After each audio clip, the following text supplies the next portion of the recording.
Welcome back to the channel, ladies and gentlemen. I hope you had a wonderful Wednesday, and I certainly imagine you would have done so if you triple captained Mohamed Salah for his huge 87-point haul. And if you did, congratulations, it was very well deserved.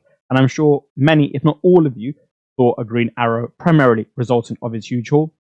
If, like myself, you captained, but selected the assistant manager on David Moyes, then I imagine you would have at least enjoyed the game week, considering the fashion in which we accumulated our 22 points. And if you went for slot, well, I've seen a lot of managers who went for slot on a green arrow, and at a bare minimum, I guess you can be happy you're not looking at a -3 pointer and having to transfer him out given the rules surrounding his red card, or let's say the lack of them. It really felt like that was the game that we needed to get FPL back, because it has been a bit of a dry spell as of late, considering we just haven't had any games and the gaming really dragged on. But it really feels like we're back, and we've got some huge decisions to make ahead of Double Gaming 25, as I've expressed, not only for this game week, but for every game week that comes now. Every single transfer has to really be a very efficient use, in my opinion, just given how delicate the landscape is at the moment, given we are in chip season, and people aren't exactly in the strongest positions in which to deal with it in an absolute sense, at least. So today, I have for you the decision I've made on my manager. I've got for you the decision I made on Ollie Watkins, the decision on Anthony Gordon versus Phil Foden, and which Bournemouth midfielder I shall be bringing in. You've been so responsive to my request for likes, so if we could get to 450 likes on this video, maybe even 460, that would be greatly appreciated. Equally, getting up to 7,000 subscribers would be magnificent. We're only about 150 away. So for those of you, which are thousands of you, who have not clicked the button, if you could click the button when you're a regular viewer, I would really appreciate that. And for the new ones around here, if you would like to catch in on some of the luck and analysis that we've had that's got us to this point, then by all means, please do. It would be greatly welcome. Without anything else needing to be said, let's hop into the video. Given this is the first time I'm seeing you following the conclusion of Double Gaming 24, I thought it only sensible to start with a little review of what has come in the previous game week. I finished on 120 points and a small red arrow from 1920k to 25k. Now, I actually think this is better than it appears. If you look at all the scores around me, specifically looking at the engaged managers, they pretty much all scored like 125 plus, 130 plus, 135 plus. So that's not great. But when you consider that I didn't make a single transfer this week, I rolled so that I could be in a stronger position for Double Gaming 25. And the actual size of the red arrow wasn't particularly big. It was only like 5-6k. I think all of a sudden then it becomes a lot more acceptable of a game week. And if you look at my team, pretty much all of my differentials, every single one of them, of which there are like 5-6, blanked, David Moyes aside. So I don't think I can have too many complaints. And I'm actually quite happy with the outcome, even if my competition, we will call it, scored significantly higher than me, or just higher than me, pretty much across the board. Let's go on to Jordan Pickford, and obviously picking up a 10-pointer in the last game, it was certainly welcomed. It was a wonderful start, given he got an assist so early on. In terms of his prospects going forward, I've always viewed him in one particular light. He's great up until Game Week 29, and then after that, I'd very much like to move into Dean Henderson. So he will be staying. I think you've seen the defensive performances that Everton have been putting out under David Moyes. Very solid. I really like the usage of Jacob Ryan in this side, in terms of FPL at least, just to bolster their chances of a clean sheet. And as such, going away to Palace with the defence, given that I also think Palace will still be able to keep shots and they've got enough attacking quality to at least create chances against Everton, I do think that there's a haul on offer for Pickford here. And this is one of the reasons I bought him, not just for the double, but because in the following fixtures, he has that high ceiling, which other keepers really just don't have at the moment, at least in comparison to, especially when you, I guess, try and quantify how realistic it is for him to hold. So very happy to own him. And there's not much to be said there. I just think he's the best goalkeeper in the game at the moment. Moving on to the defense, you will see a switch in the lineup. Lewis Hall has moved to the bench and Anthony Robinson has come forward to start. Why? Well, it makes a lot of sense, right? They're going away to City. And yes, City have had their problems, but they're more so defensive problems than they are attacking problems. I don't think Newcastle have looked so good in terms of their ability to keep clean sheets. And even when he did go on his run of keeping clean sheets, I did express that it was somewhat lucky. For example, the game at Man United was very lucky for him to walk away with that clean sheet and that huge. So I think I've definitely rode my luck a little bit with him. And I'm actually quite happy just to bench him and then utilize him slightly later in the season, where his prospects, I see them to be better. Robinson has been an absolute assist machine this season. And given I think that Forest at home is not the best fixture in the world by any means, but I say it could get a lot worse. I think the fact that it's at home makes me feel a lot more comfortable, and of course, like I said, the assist threat is what I really like about him. Moving on to the other two, I actually quite like my chances at getting a big differential haul out of one of these two. Leicester away for Gabriel at an effective ownership which is significantly lower than what you would probably expect. It'll probably reside around 33% of my rank. With the bullet header that he's got in the locker, with the fact that Leicester aren't so good at defending set pieces, I could genuinely see a 15 pointer there, especially because I expect Arsenal to approach the game in a slightly different manner, a more defensive one, given the amount of injuries that they have. So I can see them going maybe 1 or 2-0 up and then really locking up. So if they start well, or they get some early goals, I think that the clean sheet prospects will almost increase in comparison to what the bookies say, just given how they will approach the game with all the new injuries. And Ibrahim Konate, well, Wolves are the worst side in the league currently in terms of defending set pieces. Him and Van Dijk are the primary box threats, at least from set pieces. And with a little bit of luck, who knows, maybe he scores a goal. He's certainly got it in him. He scored a goal away at Wolves, so who knows, maybe he just likes the fixture. And I'm quite happy to take Trent on in that fashion, considering this particular dynamic. So this defense, I would say, is super high upside this week, not only in isolation, when you just look at the players, but also when you take into account their effective ownerships. Pickford, not so much, but the rest of the guys, certainly. So I'm quite looking forward to seeing what they do. Given the decisions I have had to make this week are ones with many elements associated to them, I thought it would be a better practice to create a more standard graphic so that you can follow along with my thought processes slightly easier and understand all of the elements to the decision. Now, the decision that I had to make was very much a combination. It wasn't just, should I sell Gordon or Foden, or should I buy Dango or Kluivert, or should I buy this manager? It was very much, should I do this, this, and this, versus this, and this? Because, of course, you've got to allocate funds in different places, and every move you make is going to have an implication down the line. So when I assessed the combination, I settled on the fact that I am going to sell Anthony Gordon instead of Phil Foden. Why? Firstly and foremost, it is a strategic decision. Gordon is a restrictive keep, at least in a relative sense, in comparison to Phil Foden. Why? Well, if you watch my Everything You Need to Know video, you will know that I am far less confident in using my free hit in 29. And honestly, I may have strayed away from it more so, and I might be leaning more to free hit 34. Foden's got a fixture in 29. Gordon doesn't. So it just makes my life a lot harder if I were to keep Gordon and not keep Foden, right? So that's the main reason. The second reason is, as well, when you look at the fixtures, I do think that Foden's prospects are slightly better. I say slightly because I think some people, especially Foden owners, may interpret it as being a little bit of a bigger difference, especially with Gordon's ceiling this season. But I could see Gordon doing quite well. I think it's quite close. But the one thing is with Foden, it's a position which is more of a winning one, right? For reasons we've discussed in the past. So I think I could safely make the argument that it is better to keep him in isolation over Anthony Gordon. So that's why I will be making that move. Why am I buying Dango over Kluivert? Well, firstly and foremost, yes, again, it is a strategic decision. When I planned out my potential route into a non-free hit 29, the funds saved here for my particular team were actually very, very helpful. And I could go Kluivert and take a risk, but the risk might not end up working. And either I would have to take an extra hit, I would have to take one as things stand, or I will have to forego a player that I would like. And I'm not really too interested in doing that. I'm happy to take Dango over Kluivert as of now. And there's one more variable, which we'll touch on. The thing that makes me comfortable with making this type of move is that he's the number 9. So I know that I'm, again, putting myself in a winning position, because if he ever just catches fire, like he did, for example, against Forest, he's always going to be in the right places at the right times. And I've obviously spoken a lot about zonal occupation. I do still think in isolation, Kluivert's probably better. I think he's at least safer, right? I think he's certainly safer.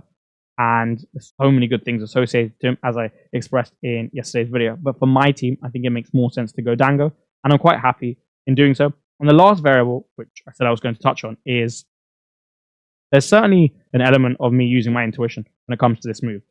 I obviously spoke about Kluivert very positively yesterday. If you asked me yesterday, I would have told you I was going Kluivert. If you asked me a few hours ago, I would have told you I was going Kluivert. But I feel good about this Dango move. And as such, with what I spoke about with the free hit 29 element as well, I'm going to be going here. If you would like an analysis, a deeper analysis into all the Bournemouth midfielders, Semenyo, Kluivert, and Otara, and which one is the best in isolation and relative to price, then you can go and check out Everything You Need to Know. It has all of that covered.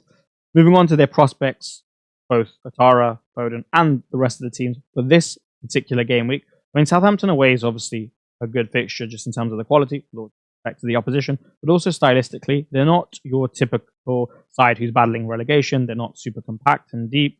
Often, like maybe you associate like a Steve Cooper Leicester. Rather, they try and play a little bit more, and they're more aggressive in a lot of the things that they do. And as such, stylistically and quality-wise, I think the prospects for Atara here are good. And like I said, the zone of occupants is certainly in his favour as well. You may have noticed that I wasn't so bullish about keeping Phil Foden, so excited about the prospect of keeping him, as I maybe would have been a couple of weeks ago or even a week ago. I'm just not so sure where the output's going to come from City. I wouldn't be surprised if Savinho has a say again. I don't think he'll hit the same levels as Foden in terms of output, but I wouldn't be surprised if he has a say. I'll probably take away from Foden a bit. Haaland's hit form, Marmoush in the middle, and also what's Foden's position going to be against Newcastle. I wouldn't be surprised if he plays right wing and actually has to stay a little bit wider. Naturally, he'll enter the right half space, but I'm not sure he'll do that as much, especially if it's like Matthias Nunes at right back this time around instead of Akanji, just to ensure that he can help with retention a little bit by being wider, because he's so trustworthy in that sense, and also just having him a bit wider just to help the right back down the flank of Anthony Gordon, right? So I'm not so sure what his prospects are going to be, but I still think there's enough there, especially with the way that Newcastle play, the transitions available, his quality being the main thing, that I could get a hold here. We'll see, right? The other thing is he maximizes my upside if I want to go Guardiola in 26, which I think I'm going to do. So yeah, we will see. We will see. But he's certainly not the worst by any means. And you know what? If he hauls this game and finds some form, and Liverpool are there for the taking, all of a sudden, this man will have probably been my best asset that I've had all season, right? And I've had some good ones. That springs to mind. And Saka as well. In terms of the other three, we'll come on to Palmer more so, surrounding the benching dilemma when we get to solving your problems tomorrow. I'm open to it, because for those of you who don't know, Jackson's out for a long time, out until April. Mogue's also out for this game as well. And when Nkunku's played at 9, we've looked very flat. And I don't think it's good for Palmer's assist prospects, but also goal prospects. I think it's very difficult for him to get in certain positions that he would have done, at least when Jackson was there or a more traditional 9 was there. If I was higher on Wissa, I would genuinely consider making this switch. And for those of you who are toying with the idea of benching Palmer, I don't think it's so bad. And I wouldn't let like groupthink or fear put you off it. As of now, I probably won't do it, but like it is something I'm actively considering. And then coming down to the last two, I mean, I don't actually think Salah captaincy is maybe as straightforward as people may think. I genuinely think I can make a very good case for Ollie Watkins being the captain. And who knows, maybe I'll own him. You shall see in a little bit. But we'll get to him in a minute. But regardless, you can see that Mo Salah has the captaincy. And he's just, I feel like I just lost my way here. I'm just going to keep it rolling. I feel like he's just Salah, right? So I'm just going to leave it at that. Because realistically, who else am I meant to captain? Like, I could captain Gakpo. I've obviously stuck the vice captaincy on Rodgers, but I think it's such an unnecessary risk to take when Salah's ceiling is so high in pretty much any game that he has as of now. We'll touch on Liverpool Wolves on Friday when it comes to solving your problems. I don't think it's the slam dunk that people think either. And then the vice captaincy has been given to Rodgers. I think 2 home games is really good for him. I think the prospects against Ipswich are good. And similarly, he's the type of weapon that you need against Liverpool. A great carrier, big threat in transition. Also the personality that I think you need against Liverpool. Also got the physicality to deal with Liverpool. I think one of the reasons they're so good and have been so good this season, Liverpool, is not just the quality they have, but the physical level they're operating at. And Arne Slot's spoken about this, right? He's someone who can compete. Look what he did to Arsenal second game of the season, right? Just things like that I mean that I'm quite bullish on his prospects, as I spoke about yesterday. So for that reason, he's got the vice captaincy. And now let's move on to the forwards and whether I will be purchasing Ollie Watkins. If you would like to join myself, the world number 5, the world number 20, multiple top 10Ks, multiple top 50K, multiple people who are improving rank week on week on week and have done so since they joined the community, then consider joining with the link in the description. These are the perks available to yourself. If you become a platinum member, you will have access to the exclusive WhatsApp community with loads of FPL help from loads of brilliant managers. You will, of course, have the exclusive football analysis as well, and just the general feel-good factor of being in the group. It is a wonderful group of people that we have. And if you join the Diamond tier, you'll get all of that, plus the 1-hour Q&A calls, which really extend past that, and it essentially becomes a personalized service at that point within the call, because you do get your team looked at in a one-on-one manner, and anyone else who has any points, helpful points to make on your team will certainly chime in as well. So if you would like all of that and more, then consider joining with the link in the description. I would absolutely love to see you there. And I'm sure I'll see some of you there soon. Like I said so many times, with this opportunity, I think the minimum downside is really present and the maximum upside likewise. I may have given it away in the last section, but I shall not be buying Ollie Watkins, even though that was the original plan. Now, I'm actually going to speak about how I'm quite bullish on his prospects, even though I'm not buying him. Firstly, with regards to expected minutes, I personally think he starts both games and sees about a 70-70 split, following Unai Emery's comments about his availability for the Spurs game, which is obviously gone, and then doing some reading up on when he should be back and the timeline of his injury. I think he will have enough days to get up to scratch. And like I said, be a 70-70 split-ish for the 2 games, and I don't think it's going to be any worse than that. Anything else is a bonus.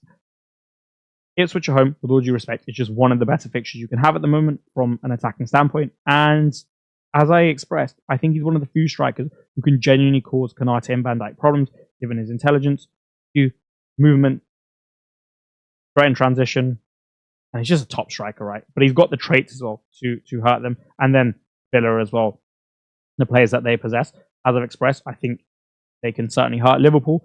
And I also think it might be a good time to play Liverpool, which we will come on to. So yeah, I can see him doing very well. And if he scored a 15-pointer, I wouldn't bat an eye. I would be not surprised in the slightest.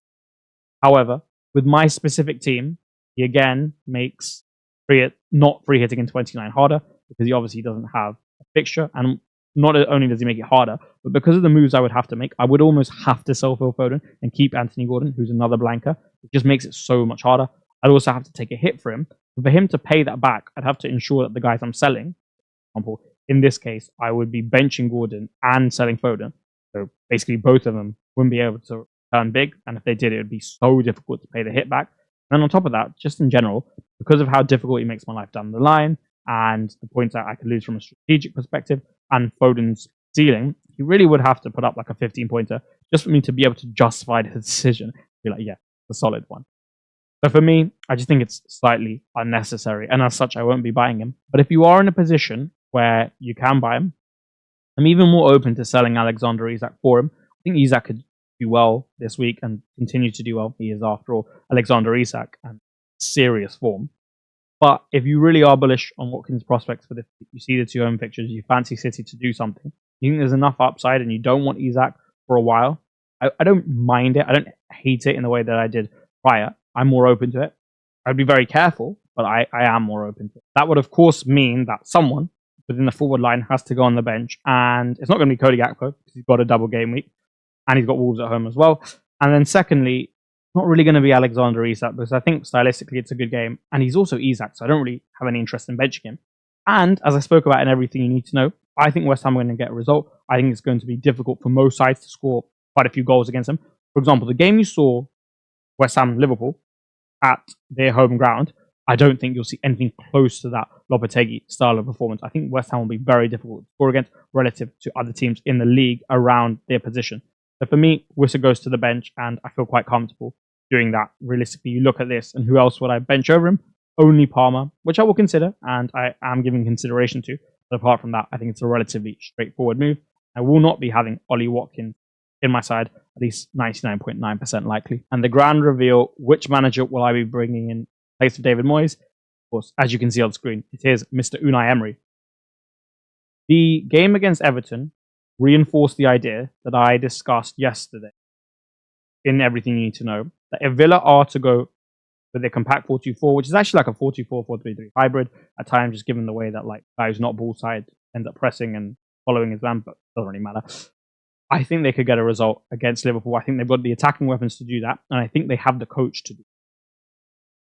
Liverpool, I think, require a very particular solution, and that is to force them to break you down and not engage in a game which is particularly transitional in nature, or at least one where you concede so many defensive transitions.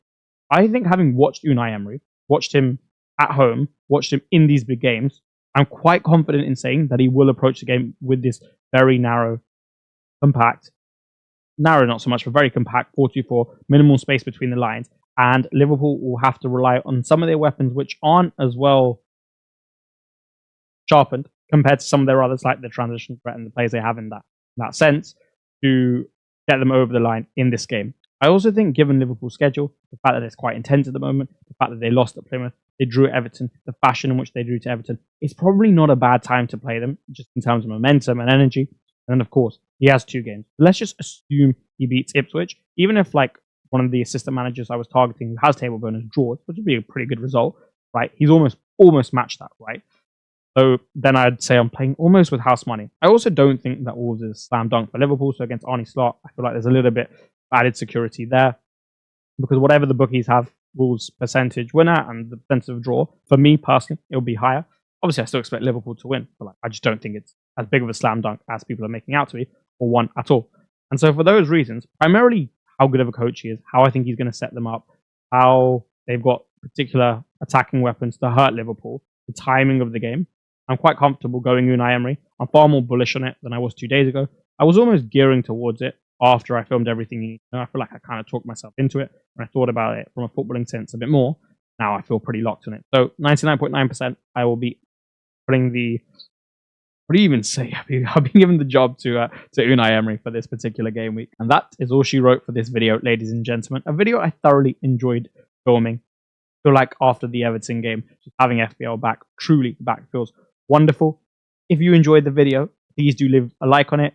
Similarly, if you have not subscribed, if you're one of the thousands of people that has not subscribed, if you all just press the button, we could easily get to 7,000 subscribers and 8,000 and 9,000 as well. I would be greatly appreciative for that. It will take a millisecond out of your day, 2 seconds.